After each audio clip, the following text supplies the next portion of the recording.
A big hello to my YouTube family. Welcome to Diva Classes. This is Divya Vadvani, your commerce teacher. Today we'll be studying Chapter 9, Organizing for Commerce ISC Class 12, and we'll be studying the Part 2 of it. In the first part, we already have done the formal and informal organization. Okay, the meaning of organizing and all. Now we'll move towards organization structure, जो इसका second part है, and then in third part we'll be doing delegation, decentralisation and centralisation. तो meaning of organisation structure सबसे पहले क्या कहता है कि ऑर्गेनाइजेशन जो है this is a structure of relationships. Obviously एक फर्म जो है इसमें कुछ स्पेसिफिक पोजीशंस होती हैं जो कोई ना कोई पर्सन उसको फिल करता है. जितने भी वेकेंट पोजीशंस होती है तो जो वेरियस पोजीशंस होती हैं उनका एक प्रॉपर स्ट्रक्चर कि सबसे पहले हेड है, उसके बाद different different people will be there. ठीक है, तो ये क्या होता है, this is a part of organisation structure. Then it is a structural framework of duties and responsibilities. This is a keyword जो आप इसको अंडरलाइन कर सकते हो कि ड्यूटीज और रिस्पॉन्सिबिलिटीज का एक स्पेसिफिक स्ट्रक्चर होता है that is clearly defined by the top level management, and this is required for the personnel in performing various functions of the company. Company के जितने भी फंक्शंस होते हैं उनको परफॉर्म करने के लिए उनको कुछ ड्यूटीज और रिस्पॉन्सिबिलिटीज दी जाती है. एक जॉब, एक स्पेसिफिक डेजिग्नेशन दिया जाता है. वो पूरे फ्रेमवर्क को हम लोग क्या कहते हैं, ऑर्गेनाइजेशन स्ट्रक्चर कहते हैं. Okay, who is eight the top level, who is here, यहाँ पर कौन है, who is at the lower level और यहाँ पर कौन है, ये सारी चीजों का जो एक प्रॉपर स्ट्रक्चर होता है उसको हम लोग ऑर्गेनाइजेशनल स्ट्रक्चर कहते हैं. This is a system that outlines how certain activities are directed in order to achieve the goals of the organization. That how you manage these things, ये कैसे डायरेक्ट की जाती है, किस तरफ इनका रुख ज्यादा है और कौन हेड है, कौन उसके लोअर लेवल पर है, who is the superior, who is the subordinate, ये होता है ऑर्गेनाइजेशन स्ट्रक्चर. फिर ये this is essentially a mechanism for carrying out functions necessary to achieve the desired goals. जितने भी फंक्शंस होते हैं that are suppose to be carried out, उसका ये एक पूरा मैकेनिज्म है. Okay, it is a form of every human association for the attainment of common purpose. कोई ऑर्गेनाइजेशन के कॉमन गोल को अटेन करने के लिए ह्यूमंस का जो एसोसिएशन होता है that together they are in a proper well defined structure of duties and responsibilities, उसको हम लोग ऑर्गेनाइजेशन स्ट्रक्चर कहते हैं. This is another definition that you can learn of it. ठीक है, क्या लिखा हुआ है इसमें कि ये एक सिस्टम होता है जॉब पोजिशंस का, रोल्स जो कि असाइंड होते हैं, then there is authority and responsibility, relationships among different people जो ऑर्गेनाइजेशन में काम कर रहे हैं. देन एज अ स्ट्रक्चर क्या क्या चीजें इसमें है, देयर आर टू और more people present in the organisation. Common objectives होता है उनके पास एक. This is not in your course but आप इसको फिर भी पढ़ सकते हो एज टू नो कि हाँ ऑर्गेनाइजेशन स्ट्रक्चर क्या है. फिर है division of work, communication is है डिविजन ऑफ वर्क. स्पेशलाइजेशन के अकॉर्डिंग आपको एक स्पेसिफिक टास्क, एक स्पेसिफिक जॉब दी जाती है. देन कम्युनिकेशन अगर ऑर्गेनाइजेशन में है तो the communication is necessary so as to attain the goals of the organisation. Then there are cooperative efforts, people who are willing to attain common goals, उनको cooperate एक दूसरे से करना पड़ता है. There are rules and regulations. Formal structure में आप आएंगे तो ऑब्वियसली कुछ रूल्स एंड रेगुलेशंस हैं जो स्पेसिफिकली डिफाइंड हैं और जिनको फॉलो करना पड़ता है when you are following an organisation structure. Now we will move towards the type of organisation structure. तो सबसे पहला जो कोर्स में आपके है that is line organisation. Line organisation में एज यू कैन नो कि यहाँ पर प्रोडक्शन मैनेजर है, उसी के ही पास उसके बाद ही जो सब पार्ट्स आते हैं that is marketing manager, production manager और finance manager. Then there will be foreman, there will be workman. यहाँ पर भी foreman and workman. Foreman and workman means supervisor हो गया, उसके बाद वर्कमैन आएंगे. तो यहाँ पर इसके बाद जब हम लोग लाइन एंड स्टाफ पढ़ेंगे we will get to know कि यहाँ पर कुछ स्पेसिफिक एडवाइजरी स्टाफ होता है या एक्सपर्ट्स होते हैं जो लाइन ऑर्गेनाइजेशन में नहीं होते, लाइन एंड स्टाफ में होते हैं. ओके, तो ये लाइन ऑर्गेनाइजेशन है. Plain simple scalar chain follow करने वाला जो ऑर्गेनाइजेशन होता है that is line organisation structure, जिसमें डायरेक्ट चेन ऑफ कमांड है. That authority that is flowing from top to bottom, ये एक स्ट्रेट अनब्रोकन लाइन है, that is scalar chain, and जितने भी ऑर्डर्स हैं वो they flow down the line. इसको हम लोग एक और नाम से जानते हैं, दैट इज स्केलर और hierarchical organisation.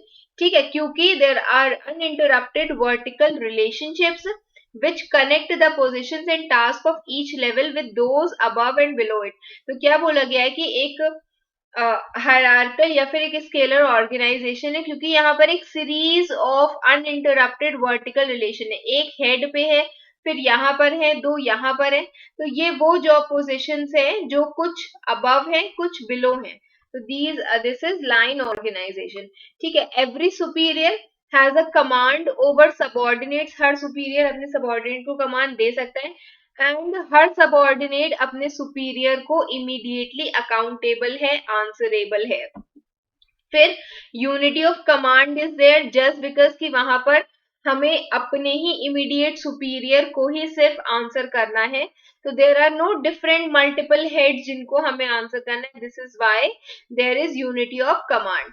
There is no separate advisory और स्टाफ यूनिट्स, कोई भी एक्स्ट्रा एक्सपर्ट्स की यहाँ पर जरूरत नहीं होती है लाइन ऑर्गेनाइजेशन में, ये सिंपल स्वीट ऑर्गेनाइजेशन स्ट्रक्चर होता है। ठीक है, लाइन ऑर्गेनाइजेशन के there are a few benefits. सबसे पहला है सिंप्लिसिटी, जस्ट बिकॉज कि इट इज नो, मतलब बहुत ज्यादा कॉम्प्लेक्स किस्म का ऑर्गेनाइजेशन स्ट्रक्चर नहीं इसमें बनाया गया है, hence it is easy to establish and simple to operate, क्योंकि जो रिलेशनशिप्स है वो बिल्कुल डायरेक्ट होते हैं। ठीक है, अथॉरिटी एंड रिस्पॉन्सिबिलिटी जो है बहुत ही ज्यादा नाइसली अंडरस्टूड है, क्लियर कट आइडेंटिफिकेशन है कि कौन कितना रिस्पॉन्सिबल है यहाँ पर। Then comes quick decisions. Quick decisions क्या कहता है, as each executive have full authority for the job, जितने भी रिक्वायर्ड डिसीजंस है that can be made quickly and easily. Quick decisions आपसे कहता है कि जस्ट बिकॉज की एग्जीक्यूटिव जो है उनके पास पूरी अथॉरिटी है, उन्हें चार लोगों से कंसल्ट नहीं करना है, तो इसीलिए जो डिसीजंस है they can be taken very quickly, necessary instructions जो है वो बहुत ज्यादा जल्दी ट्रांसमिट हो जाते हैं, जस्ट बिकॉज की जो स्ट्रक्चर है बहुत कॉम्प्लेक्स नहीं है। स्टाफ एक्सपर्ट्स नहीं लगे हुए हैं, जो लाइन और स्टाफ ऑर्गेनाइजेशन में आप आगे पढ़ेंगे वो इसमें नहीं है जिनसे हमें कंसल्ट करना है कोई भी डिसीजन लेने के लिए।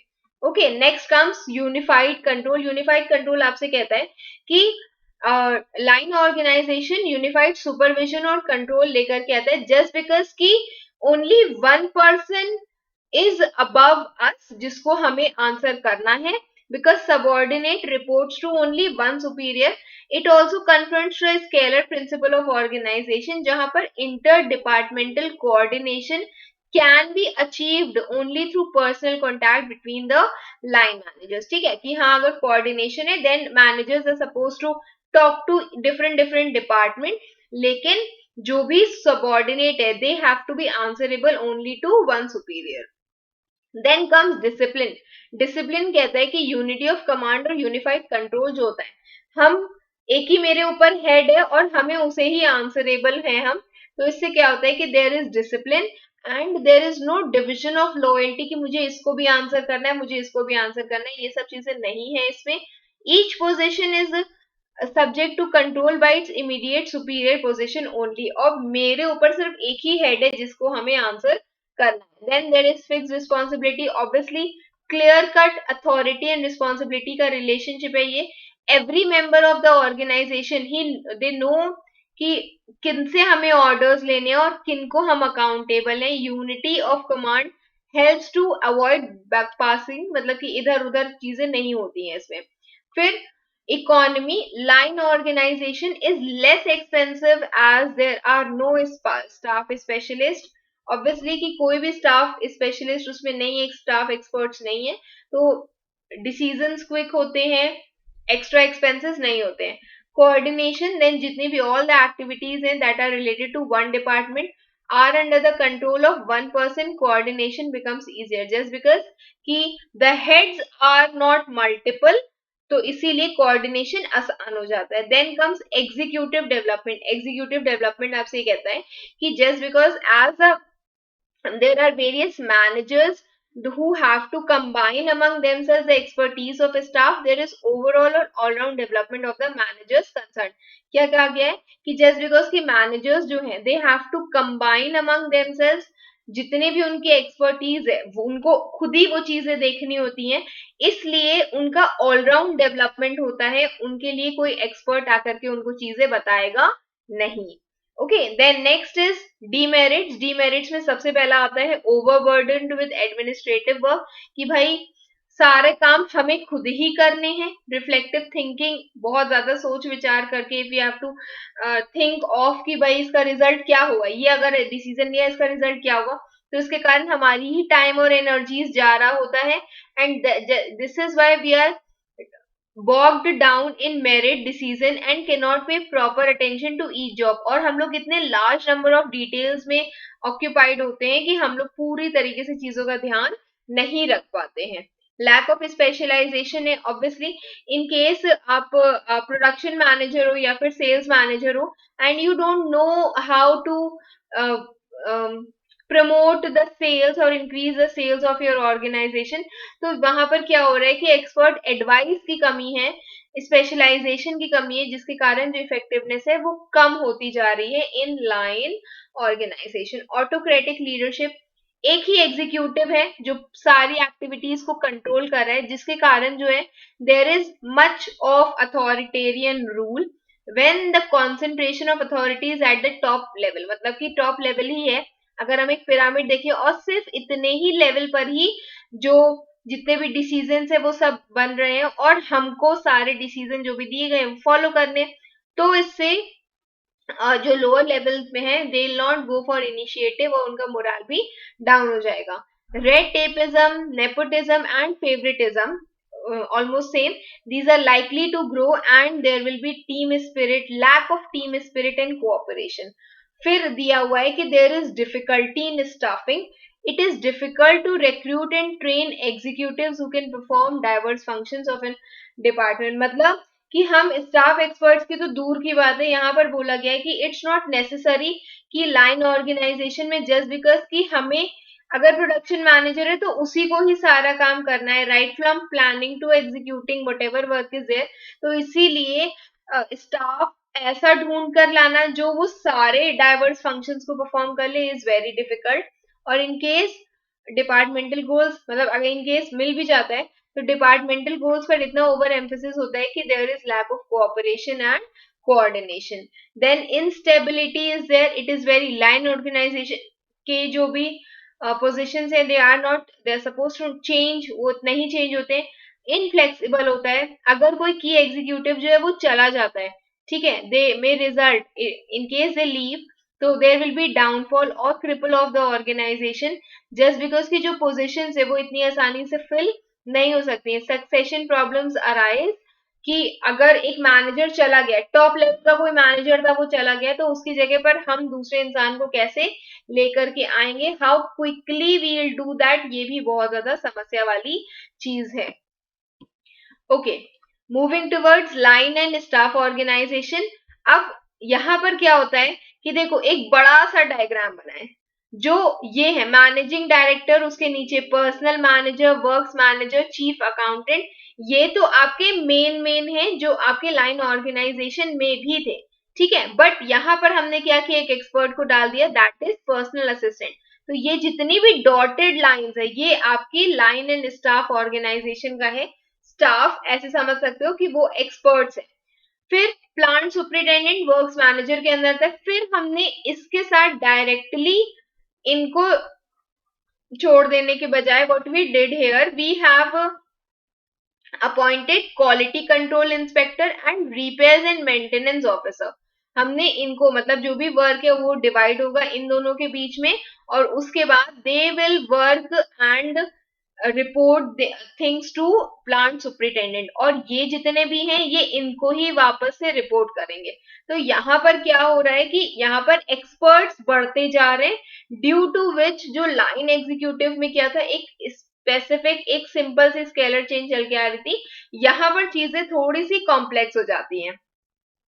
लाइन और एग्जीक्यूटिव जो इससे पहले वाला था वो प्राइमरी चेन ऑफ कमांड थी, जिसमें प्राइमरी ऑब्जेक्टिव्स को we use to fulfil, but वहां पर, बट हेयर वो जर्नलिस्ट हैं, जनरल हैं, स्पेसिफिक नहीं है, कोई स्पेसिफिक कोई स्पेशलाइजेशन वाले टास्क ऐसे नहीं है, तो इसीलिए स्टाफ पोजीशंस क्रिएट की जाती है सो दैट कि वहां पर एडवाइस प्रोवाइड करने के लिए कोई भी होना चाहिए। तो ये जो स्पेशलिस्ट है, these are attach to line managers so that वो अपनी स्पेशलाइज्ड एडवाइस प्रोवाइड कर सके स्पेसिफिक मैनेजरियल प्रॉब्लम के लिए। स्टाफ पर्सनल जो ये कौन होते हैं, ये एक्सपर्ट्स होते हैं डिफरेंट डिफरेंट फंक्शंस पे, and they are purely of advisory nature, और उनका कोई भी जो अगर उनका डिपार्टमेंट नहीं है तो उसके अलावा वो कहीं और इधर उधर अपनी एडवाइसेस नहीं देते हैं। ओके, तो these line and staff organisation क्या है, ये लाइन स्ट्रक्चर का that concentrates control too much, which concentrates on control too much, and जो फंक्शनल स्ट्रक्चर है जिसमें हम लोग जो भी कंट्रोल है उसको हम डिवाइड कर देते हैं। यहाँ पर कंट्रोल जो है वो एक ही हाथ में, दैट इज टॉप लेवल, और यहाँ पर हम लोग उसी कंट्रोल को डिफरेंट डिफरेंट पार्ट्स में डिवाइड कर देते, तो उन दोनों का ही एक मिक्स है line and staff organisation.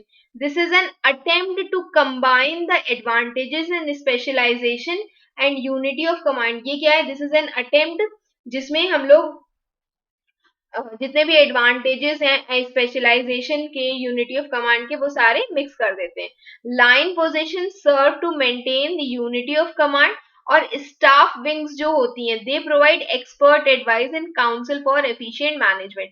Line positions जो हम लोग की नॉर्मल पोजीशंस है of managers and of workers, वो यूनिटी ऑफ कमांड देती हैं, और स्टाफ विंग जो हम लोग ने डॉटेड लाइंस वाली शो की थी वो क्या करती हैं, वो अपनी एक्सपर्ट एडवाइस देती हैं एफिशिएंट मैनेजमेंट के लिए। ओके, अब इसके हम लोग एडवांटेजेस पढ़ेंगे। तो सबसे पहला एडवांटेज क्या कहता है कि प्लान्ड स्पेशलाइजेशन है, बाइफर्केशन है, कॉन्सेप्ट जो लोग इस चीज को प्लान करेंगे और कौन इंसान उसको एग्जीक्यूट करेगा उसके बीच में बाइफर्केशन दिया हुआ है। Line can concentrate on housekeeping job for which they lack time and skills, मतलब कि वो अपने स्पेसिफिक टास्क में जैसे कि एग्जीक्यूटिव फंक्शंस में परफॉर्म कर सकते हैं, जो मेन मेन जो इजी इजी फंक्शंस है उसमें परफॉर्म कर सकते हैं, और दे ऑन एग्जीक्यूटिव फंक्शंस की, और उसके बाद कुछ एक्सपर्ट एडवाइसेस होती हैं, कुछ काउंसिल फ्रॉम स्टाफ स्पेशलिस्ट है, they can ask them also, ठीक है, उनसे भी एक्सपर्ट एडवाइसेस वो ले सकते हैं। फिर इसके बाद लिखा हुआ है बैलेंस्ड डिसीजन। बैलेंस डिसीजन ये कहता है दैट स्टाफ स्पेशलिस्ट जो होते हैं they can provide adequate information और एक्सपर्ट एडवाइस वो प्रोवाइड करते हैं at the right time so that line executives can take better decision. जितने भी ये स्टाफ स्पेशलिस्ट होते हैं वो अपनी बढ़िया बढ़िया इंफॉर्मेशन, बढ़िया बढ़िया इन द सेंस की एक्सपर्ट एडवाइसेस प्रोवाइड करते हैं सही समय पर, जिसके कारण लाइन एग्जीक्यूटिव जो है वो सही डिसीजन ले सकते हैं। Then comes discipline, unity of command जो है it is maintain. Again staff जो है they can not issue instructions to subordinates in line departments, उन इसीलिए there is direct chain of command that facilitates discipline control. इसका मतलब ये है कि स्टाफ जो है हम अगर जो मेरे वर्कर्स हैं जो फोरमैन है वो स्टाफ ऑर्गेनाइजेशन को आंसरेबल नहीं है, वो सिर्फ अपनी एडवाइस देने के लिए वहां पर है। ओके, एक्सपर्ट सॉल्यूशंस देने के लिए वो वहां पर है, they are not the people जो इंस्ट्रक्शन के लिए या फिर आंसरेबिलिटी के लिए जो सबऑर्डिनेट्स हैं उनको पूछेंगे। फिर आता है अनडिवाइडेड रिस्पॉन्सिबिलिटी, जितने भी लाइन ऑफिसर होते हैं they are fully responsible for the results of the department, there is clear flow of authority to those responsible for operation. क्या बोला गया है कि देयर इज अनडिवाइडेड रिस्पॉन्सिबिलिटी, जो भी लाइन ऑफिसर है उसका पूरी तरीके से वही रिस्पॉन्सिबल है उसके डिपार्टमेंट के रिजल्ट के लिए, एंड अथॉरिटी एंड रिस्पॉन्सिबिलिटी का अगेन क्लियर कट पता चल जाता है इसमें कि who is responsible for what. Then comes flexibility, flexibility says that there is greater scope for growth and expansion. Okay, sorry, general और स्पेशलाइज्ड स्टाफ जो है they can be employed at various levels to help managers to cope up with additional work. जितना extra काम उनको दिया जा रहा है, अगर हम ऑलरेडी वहां पर स्पेशलाइज्ड स्टाफ को रखते हैं तो वहां पर there will be no issue regarding additional work, और इसके कारण जो हमारा जो नॉर्मल स्ट्रक्चर है उसको भी हम लोग डिस्टर्ब नहीं करेंगे। ठीक है, फिर आता है executive development. Executive development says that line and staff structure जो है it provides ample scope for efficient personnel to grow in the organisation. मतलब क्या कहा गया है कि लाइन और स्टाफ स्ट्रक्चर जो है वो एम्पल स्कोप प्रोवाइड करता है एफिशिएंट पर्सनल को, so that they can grow in the organisation. Large number of responsible positions are there, तो जस्ट बिकॉज की पोजीशंस बहुत ज्यादा है किसी भी ऑर्गेनाइजेशन में, तो there is much more scope कि आप फ्यूचर में प्रमोट हो सकते हो। अब ये उसके मेरिट्स है। Now there are a few demerits. Demerits में सबसे पहला है कॉन्फ्लिक्ट। अब लाइन एग्जीक्यूटिव भी एक अच्छी पोजीशन पे एंड स्टाफ स्पेशलिस्ट भी एक अच्छी पोजीशन पे, तो there can be a little danger कि स्टाफ जो है वो लाइन अथॉरिटी के ऊपर हावी हो जाए, या फिर लाइन अथॉरिटीज जो हैं वो स्टाफ के जो भी ऑर्डर्स हैं या कह सकते हो एडवाइसेस हैं वो उनको ना माने। जेलसी और फ्रिक्शन, मतभेद, भेदभाव, इश्यूज, ईर्ष्या, ये सारी चीजें दोनों के बीच में आ सकती हैं, जिसके कारण ऑपरेशनल एफिशिएंसी जो है वो भी कम हो जाएगी। ठीक है, then comes lack of coordination. Obviously अगर लाइन एंड स्टाफ ऑर्गेनाइजेशन में हम लोग clear cut allocation of duties नहीं है, तो there will be, it will result in authority issues and eventually confusion और coordination की भी समस्या होगी। फिर लिखा गया है ineffective staff, if the staff men वो अपने वर्क को अच्छे से परफॉर्म नहीं करते, तो they will means if they may not perform their jobs, क्योंकि they are not accountable for the results। results के लिए कौन accountable है? that foreman, that plant manager, that production manager, marketing manager only। तो हो सकता है कि ये लोग अपना जो काम है वो अच्छे से ना करें, एंड स्टाफ में भी इनइफेक्टिव ऑल्सो जस्ट बिकॉज कि उनकी कोई अथॉरिटी नहीं है to get its advice implemented. वो सिर्फ एडवाइस देने के लिए बने हुए हैं वहां पर। इट्स नॉट नेसेसरी कि जो हेड्स हैं वो एडवाइसेस माने ही। ओके, एंड लाइन एग्जीक्यूटिव जो है वो रिसेंट भी कर सकते हैं स्टाफ को, एंड दे में blame staff for their own failures also. उनके बीच में बहुत ज्यादा क्लैशेस हो सकते हैं कि लाइन एग्जीक्यूटिव ये कह सकता है कि हमने जो भी सपोज प्रोडक्ट बनाया, इनोवेशन करके हमने प्रोडक्ट बनाया और उसके बाद वो प्रोडक्ट मार्केट में इतना ज्यादा सक्सेसफुल नहीं हुआ है, तो व्हाट इज हैपनिंग हियर कि लाइन ऑर्गेनाइजेशन जो है वो स्टाफ ऑर्गेनाइजेशन पर ब्लेम कर सकता है। Next is expensive. जाहिर सी बात है कि जब आप एक्सपर्ट्स को एडअप कर रहे हो, different different sets of personal को एडअप कर रहे हो, तो ये एक्सपेंसिव सॉर्ट ऑफ स्ट्रक्चर होता है। There is lack of creativity. Lack of creativity मतलब कि मैनेजर्स जो हैं they may depend too much on staff for advice and guidance, और इसके कारण this dampens original thought and judgement and initiative on the part of the executive. So क्या बोला गया है कि मैनेजर्स जो है, लाइन मैनेजर्स जो है, they might depend too much on the staff advice के लिए और गाइडेंस के लिए, वो बहुत ज्यादा डिपेंडेंट हो सकते हैं, जिसके कारण उनके जो ओरिजिनल थॉट्स हैं, जजमेंट, इनिशिएटिव है, वो भी कम पड़ जाते हैं, या फिर they are not able to take that much initiative. फिर स्टाफ स्पेशलिस्ट जो होते हैं, they can also be blamed for recommendations unsuccessfully implemented by the managers. और स्टाफ स्पेशलिस्ट को भी हम लोग ब्लेम कर सकते हैं कि उन्होंने जो भी रिकमेंडेशन दी थी वो अच्छे से इम्प्लीमेंट नहीं हुई है।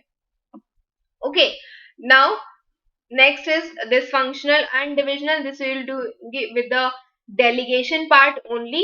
So I hope you all have understood till here. Rest we'll be doing soon. Keep preparing. Best wishes. Thank you.